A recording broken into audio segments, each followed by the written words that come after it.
السلام علیکم ورحمۃ اللہ وبرکاتہ۔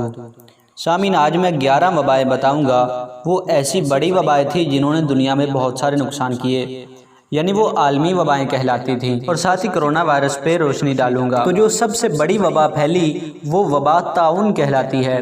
یہ 541 عیسوی میں پھیلی اور 25 ارب 2.5 کروڑ ہلاکتیں ہو گئیں۔ اور اس کے بعد دوسری جو وبا پھیلی وہ حسرہ چیچک طاعون کی صورت میں پھیلی۔ یہ 165 عیسوی کی بات ہے۔ اس نے 50 لاکھ انسانوں کو ختم کر دیا۔ اس کے بعد جو تیسری وبا تھی وہ چین سے طاعون کی صورت میں پھیلی، جو 1334 عیسوی کی بات ہے۔ اس وبا نے یورپ کی 60% آبادی کا صفایا کر دیا۔ اس کے بعد ایک وبا پھیلی جسے کوکولٹ زیلی کہتے ہیں اور کالا یرکان بھی کہتے ہیں۔ یہ 1576 عیسوی میں پھیلی تھی۔ اس نے دنیا کی لاکھوں آبادی صفحہ ہستی سے مٹا دی۔ اس کے بعد بھارت سے برطانیہ تک ایک ہیضہ پھیلا جس نے 80,000 سے زیادہ انسانوں کو موت کے گھاٹ اتار دیا۔ یہ ہیضہ 1852 عیسوی میں پھیلا تھا۔ اس کے بعد چین میں طاعون پھیلا تھا جو 1855 عیسوی میں پھیلا تھا۔ اس ہیضے نے 1 کروڑ انسانوں کا خون چوس لیا تھا۔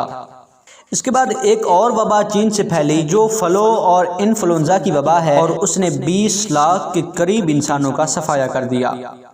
اور پھر اس کے بعد عظیم فلو کی وبا پھیلی۔ اس نے 1918 عیسوی میں 4 کروڑ انسانوں کو موت کے گھاٹ اتار دیا۔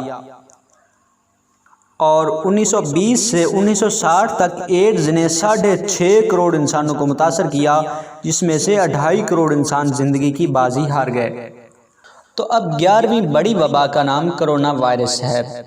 سامعین، یہ بہت خطرناک وائرس ثابت ہو رہی ہے۔ یہ دنیا میں بہت تیزی سے پھیل رہی ہے اور اس سے بہت سارا جانی نقصان ہو رہا ہے۔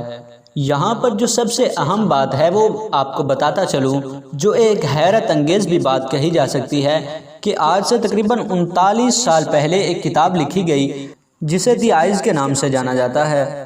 اس کتاب میں عجیب انکشاف کیا گیا۔ کہا گیا کہ 2020 کے قریب ایک ایسی بیماری پھیلے گی کہ جو بہت جلد ہی پوری دنیا کو لپیٹ میں لے لے گی، اور جتنی جلدی یہ بیماری پھیلے گی اس قدر جلدی ہی یہ ختم ہو جائے گی۔ اور اس کتاب میں ایک حیرت انگیز بات یہ تحریر کی گئی کہ یہ وبا جب 2020 میں آئے گی ختم ہو جائے گی، اس کے بعد 10 سال بعد پھر آئے گی، اور پھر جب ختم ہوگی تو اس کے بعد کبھی نہیں آئے گی۔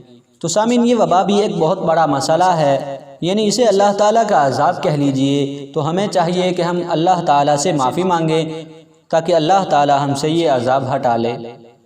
امید کرتا ہوں کہ آپ کو آج کی ویڈیو اچھی لگی ہوگی۔ اسے دوستوں تک پہنچائیے گا۔ دعاؤں میں یاد رکھیے گا۔ اللہ حافظ۔